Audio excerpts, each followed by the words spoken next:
Well, Lance, I want to welcome everyone out there, all of our listeners, to another edition of the DC Capstone Report. Today on the DC Capstone Report, we're going to review our last game against Arkansas.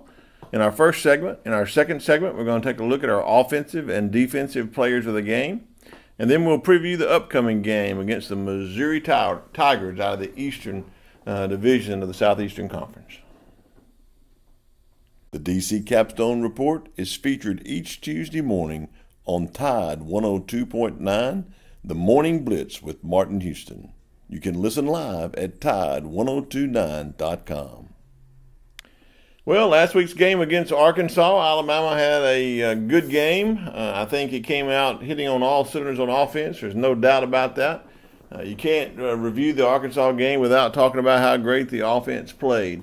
From the very beginning, we were spot on. First play from scrimmage goes for a touchdown to Irv Smith, and from then on, it just seemed like our passing game was clicking on all cylinders, and our run game was doing well. It seemed like overall, over our offensive game plan for this game, appeared to be very good. I think the coaches kind of getting prepared for this game kind of knew the weaknesses that Arkansas had, and I believe that was in the passing game. And it looked like that Tua took advantage of what the other team gave them, and there was a lot of passes in the early going to the tight ends, and that seemed like to be the person that was open. The player that was open was the tight end, and didn't, just unaccounted for on a couple of plays. Then the backs got into the out of the backfield, got into the passing game, and then of course the running game started opening up some holes for the running game.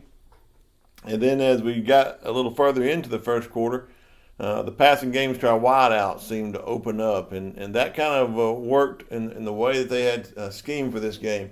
I believe going into this, they looked to take advantage of what Arkansas was given. If you look at some of the games that Arkansas had played in the past against Texas A&M and Clemson, it looked like they had didn't have the ability to cover the tight end, kept working in the flat.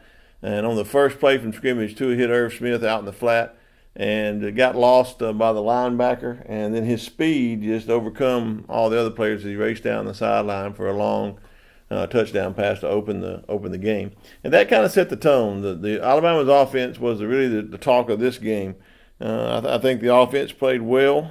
I think it was a great scheme, great play calling by Mike Locksley, and you could really see his thumbprint, his imprint on this game. I think it was a game that Mike Locksley called, just probably the best game he's called since playing there. And I think Arkansas will give Alabama a tough task on the road. Going on the road, it's always tough to play on the road, and I think they were a formidable opponent.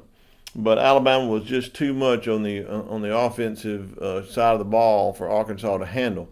Their passing game opened up later our running game. If you remember correctly, our listeners out there, it looked like we were passing on the first couple of series, and then we came out on about the third or fourth series and it looked like we were going to run the ball with Damian Harris, and Damian did a great job in this game.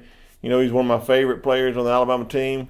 His character stands out among everything else, but his just commitment to the team and commitment to do whatever it takes to win the game. But in this game, he did go over 100 yards and just really committed to run the ball there on that series. If all of our listeners recall, as he ran the ball up and down the field on there. And I think it's a good time to stop here and kind of talk about Alabama's schemes and the offenses of maybe running the ball, passing the ball. You know, when you go into this offensive set where you're going to pass the ball out of RPOs, or you're going to run the ball out of RPOs, your offensive linemen have a very difficult situation. They can't just drive off the ball thinking it's a running play and dominate their man. I don't think a lot of folks out there are talking about this, so I wanted to kind of give you a breakdown here for our listeners on the offense to say, hey, what's wrong with our running game? Really, nothing is wrong with our running game. When Alabama wanted to run the ball and dedicated themselves to run the ball, they ran it well, ran it with efficiency in this game. What's happened is when we call these RPOs, where you're giving the ball to the running back or you're going to pass the ball. It's an option for the quarterback to do that, a run-pass option. The linemen are dedicated to staying within that 3-yard downfield rule, so that they're not, if in case they throw the ball, they're not inelibly a receiver downfield. So in this game, when Alabama was running the RPOs, we hit some gash runs off of those, but sometimes we were stuffed off of those. And that's just an idea of the blocking scheme and trying to stay within that 3-yard area. When Alabama came out with a dedicated running game, handing the ball to Damian Harris on that where he ran and gained most of his yards on that one series, Alabama was calling run plays. And Alabama only had 5 or 6 running plays that they call, but Arkansas couldn't stop it. Even knowing when they were going to run in that direction, run in that area, the linemen beat their men head on. So I just want our listeners out there to take a good look at this. I think there's nothing wrong with our run game. I think our offensive line is doing well, and I think Alabama can run the ball when they need to run the ball, but they can also pass the ball very well when they want to pass the ball.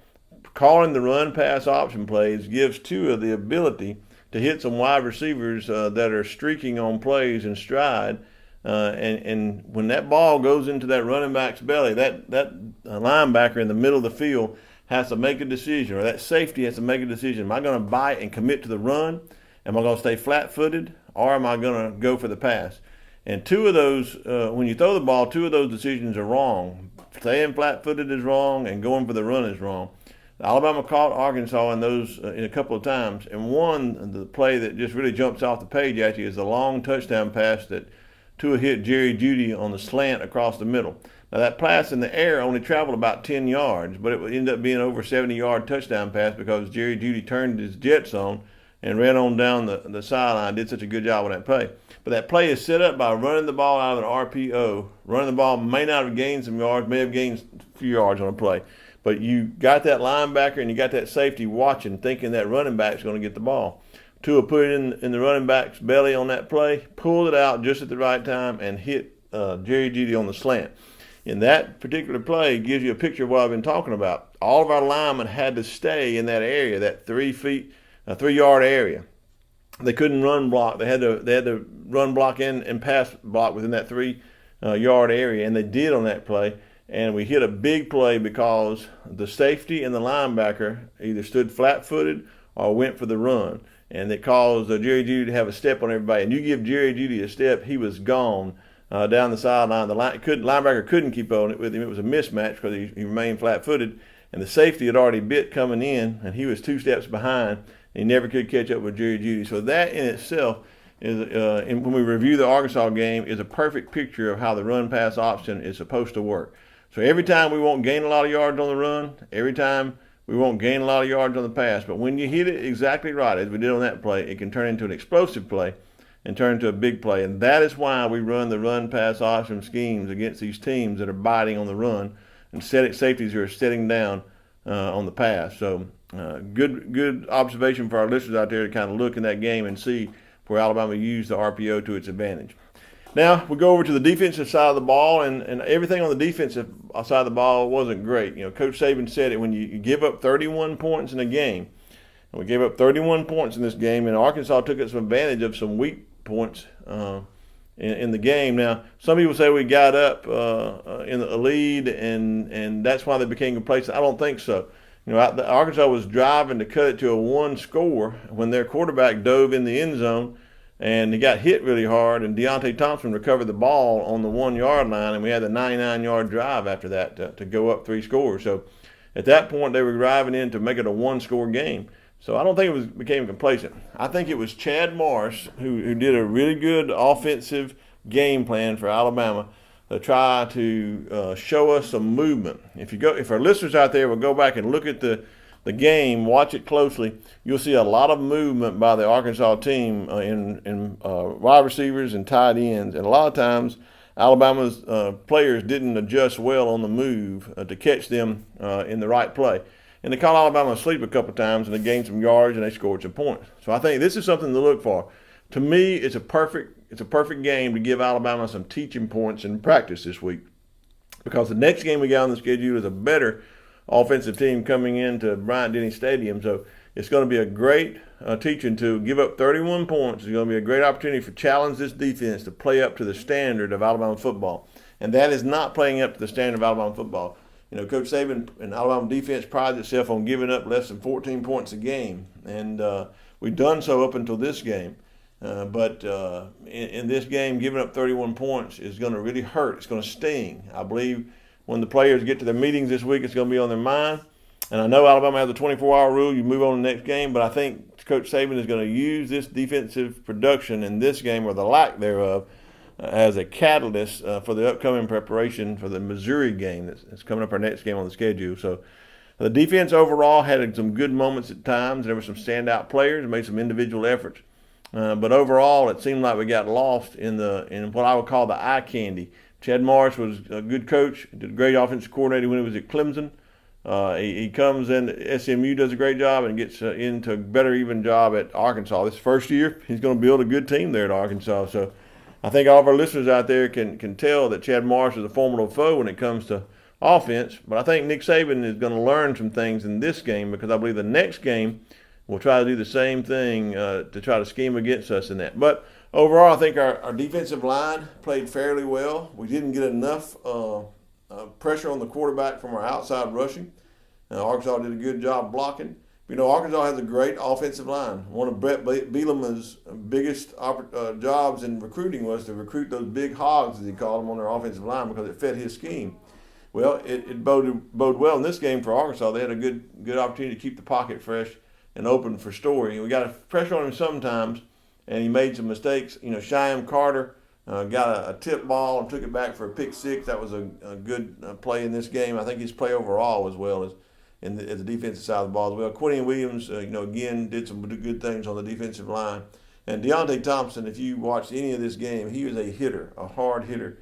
Made a couple of good licks on the players when they did catch the ball, when they did make a run. And I believe it was thinking about that later in the game when they would go across the middle that he was out to get them. Also, Deontay Thompson made a break on the ball, which I don't think any other safety gets to the ball to knock it out. Would have been a big play for Arkansas, but he made a break on the ball that was all the way from mid-center field all the way to the boundary and knocked the ball away while it was in flight in the air. So there were some good things come out of this game, and I think there was some bad play. It was exploiting our defense sometimes, but that bad play on this defense will bode well for next week.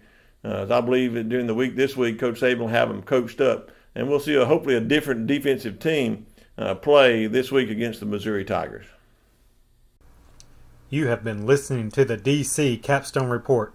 The DC Capstone Report is brought to you each time this week by RollTideBama.com and FreelancePitchers.com. Well, in our second segment, we want to look at the players of the game on offense and defense. First, on offense, I want to look at the players of the game, and just Lance, as our listeners are out there, I don't know if I have enough words to heap accolades on Tua Tagovailoa. Tua is such a great quarterback, and in this game he showed how great he was. I think he is earning the respect of coaches all over the league. I saw Chad Morris at the end of the game seek him out on the sideline to congratulate him and to acknowledge him and the effort that he gave in this game. But in this particular game, he had more touchdown passes than he had incompletions. So his consistency, his completion rate, his ability to find the open receiver is just off the charts. And he called a good game, put the pass in the right place at the right time, and basically has a quarterback rating in this game that was off the charts as well. Anytime you throw more touchdowns than you do incompletions, and to be honest, one of those incompletions was a throwaway, and another one of those incompletions was a throw that was dropped. And there was only one where I thought it was a bad pass. So in all reality, he almost threw a perfect game in his passing, and he made some good choices on giving the ball off. I think a couple of times there's some times where he decides to run the ball that maybe he should have handed the ball off, and that just comes with. I said it earlier in our podcast earlier in the year, but he's going to have to learn when to hand the ball off and when to run it himself. But I think overall he was a standout player on offense. You can't do much better than he did in this game. One of the other standout players in this game had to be Irv Smith. Irv Smith got in the action at the very beginning as a tight end. Threw a short pass to him in the flat. He took it all the way for a touchdown. Later in the second drive, he's wide open over the middle, catches another great ball. He does end up fumbling on that play, but it was because of effort. I think sometimes fumbles are because of lackadaisicalness or complacency or failure to protect the ball. But in this one, he was trying to do effort, and I don't think he'll get much trouble for that because of the effort he was trying to make. In this case, it turned out to be a big play because we had two other players trailing on the play, one of them being Henry Ruggs III, who caught the ball off the bounce and takes it in the end zone for a touchdown. So it ended up being a big play, a big explosive play. So, I think Irv Smith did a great game. He had some other routes. He was over 100 yards as a receiver in this game, so I think he was one of the offensive standouts of the game. So when had the tight end been an offensive standout? Well, earlier in the year, Harold Hinges caught a 3-touchdown game, and he was one of our standouts. So having two tight ends that are standouts in different games is just really different for Alabama football. So I think, as I've said before, they talked about last year Brian Dable as offensive coordinator getting the ball to the tight ends. Mike Loxley has actually done a better job of getting the ball to the tight ends and taking what the offense gives them. Of course, Tua has a lot to do with that as well. A third player of the game on offense standout has to be Jerry Jeudy. I think Jerry Jeudy is leading the SEC in receptions and yards after the catch. His speed, his footwork, his hand placement, all of that is great. I think Josh Gaddis has a lot to do with that. The coach of the wide receivers coach, I think he does a lot with that. Tua getting the ball in great positions and great opportunities for him to get yards after the catch on those slants. In this game, he had a great yard after catch on that slant play where he just outrun everybody to the end zone for a touchdown. And then another play, he's streaking by the player, just couldn't keep up with him, and Tua hits him on a dime for a touchdown pass. So I think Jerry Jeudy also over 100 yards in this game. So we had two receivers over 100 yards in this game. So he is another standout player. I look for him to get better. I don't think he's had his best game. I don't think Tua or Irv Smith had their best game, and that's kind of scary. But in this game against Arkansas, our players, the standout players of the game, are Tua, Jerry Jeudy, and Irv Smith. Now going over the defensive side of the ball, this defensive effort, as I've already kind of said in our review, is a little off. I think give up 31 points. It wasn't a great standout play by the defense. It was good, but not great. But there were three players that kind of stood out to me. Number one was Quinion Williams on the defensive line. I still think he handled his man, his area, dominated the kind of a run stopper there up the middle. I don't think Arkansas ran much up the middle. I think they got their yards on the perimeter, and that's something that Quinion Williams has to do with. I don't think you want to run. At one point, the commentator said, "Hey, you don't want to line up and run against Quinion Williams." He proved in that game time and time again that he could stop the run. So again, he's one of our standout defensive players of the game. Another guy had a great game in this one was Deontay Thompson as a safety. As I've said earlier in our review, Deontay Thompson is the hardest hitter, I think, one of the hardest hitters on the team, and he showed it well coming up from the safety spot. Even though some players got some long runs and some explosive plays against Alabama, he made them pay for that in that last hit that they took, and he was the one that stopped a lot of the plays from going further. So really good. But I think the best play he made all day, and the reason I selected him as one of my standout players on defense, is there was a play in the game where Arkansas had him moved all the way into the middle of the field, and there shouldn't have been a humanly possible way for him to make it to the boundary. But he broke on the ball very good. The pass was lofted a little high, and he breaks all the way to the boundary and knocks the ball away without interfering with the receiver. So I think that just shows his speed, his range, his long arms, and his athleticism, and that's why he is one of my standout players on defense this week. My other standout player on defense this week is somebody we haven't spoken a lot about, but it has to be Shyheim Carter. Shyheim Carter has come in and done a great job for Alabama in the defensive backfield. He's one of our ball-hawking defensive backs. Thinks he had an interception in this game on a tip ball, took it back for a touchdown. He has 2 touchdowns returns, interception return for touchdowns, but he covered his man well. He covered his assignments well. Did a great job in this game. So I think he's really advancing, coming in that star position, that money position when we're playing for pass offense or pass defense against a passing offense. So he did a great job in this game, and I think him and Deontay Thompson are going to have a really good game in our next game coming up against the Missouri Tigers because they are a passing team. So in summary, our offensive standout players of the game are Tua, Jerry Jeudy, and Irv Smith on offense, and on defense is Shyheim Carter, Deontay Thompson, and Quinion Williams. Well, Lance, we're going to just kind of preview our upcoming game against Missouri. The Missouri Tigers come into Bryant-Denny Stadium for homecoming, and I think 2 things will be in this game. There'll be a lot of people back for homecoming, so the stands should be full. We have a good SEC opponent from the East coming in, and the Missouri Tigers has a great offensive team. I think the stands will be full. It should be a raucous crowd after Coach Saban challenging us and challenging the fans to stay the whole time and make a difference and make an impact in the game. So it should be a great atmosphere to play in. I look for our offense to come out and really hit on all cylinders again and do well. In this game, the Missouri Tigers are like 108th in the nation in passing defense. So I think that we'll have an opportunity to exploit their weaknesses in their passing defense. If Tua can have time to throw the ball, we have a wide range of receivers and offensive personnel that can make a difference and make some explosive plays and really have another big offensive production in this game. So I look forward to. The question mark is going to be on defense. Can our defense rise to the challenge that's put before them this week and hold the explosive offense of the Missouri Tigers in check? In every game they played this year, except for their first game, they kind of went out and laid an egg in their first game. Went out in their first game and played well against Wyoming. But in every other game that they've had this year against a solid opponent, they've been able to go in and score well. They scored over 30 points in every game except the Georgia game, and in that game they had 29. Their first game they played against Wyoming, they scored 40 points and held Wyoming to 13. In their second game, they played Purdue. It was a close game. Purdue had a good offensive production against them, but Missouri beat them 40-37, scoring 40 points. And then they gave up 43 points to Georgia, and Georgia beat them 43-29 in their next game. And then this past week against South Carolina in a driving rainstorm, South Carolina hits a last-second field goal to win it, 37-35. So they have a great offensive production. Barry Odom has put together a great team there.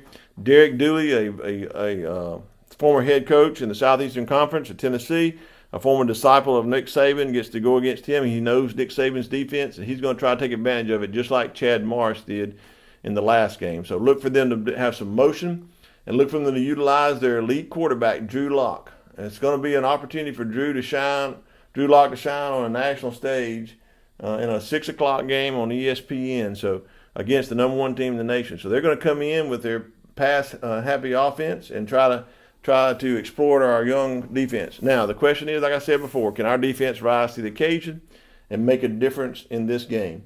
In my estimation, I think the defense, because of the past performance they had in Arkansas, because of playing at home with a raucous crowd behind them, I look for the defense to really rise up in this game and make a difference. The only other thing that could cause a problem in this game would be whether or not that hurricane or tropical storm makes a turn so that Tuscaloosa gets a lot of that wind and rain on that night. If the weather's good and the playing field is in good shape, I look for a good game by our defense against their offense. Now, their defense is also good against the run, so I think our pass is going to have to set up the run. But overall, I look for us to come out and play well against them and have another great offensive production. So my prediction for this game is Alabama competes well in a homecoming game at Bryant-Denny Stadium. They're glad to be home. Their defense rise to the occasion, and they beat the Missouri Tigers 49-21. You have been listening to the DC Capstone Report. The DC Capstone Report is brought to you each time this week by RollTideBama.com and FreelancePictures.com. Be sure to go online and check us out on DCCapstoneReport.com for future updates.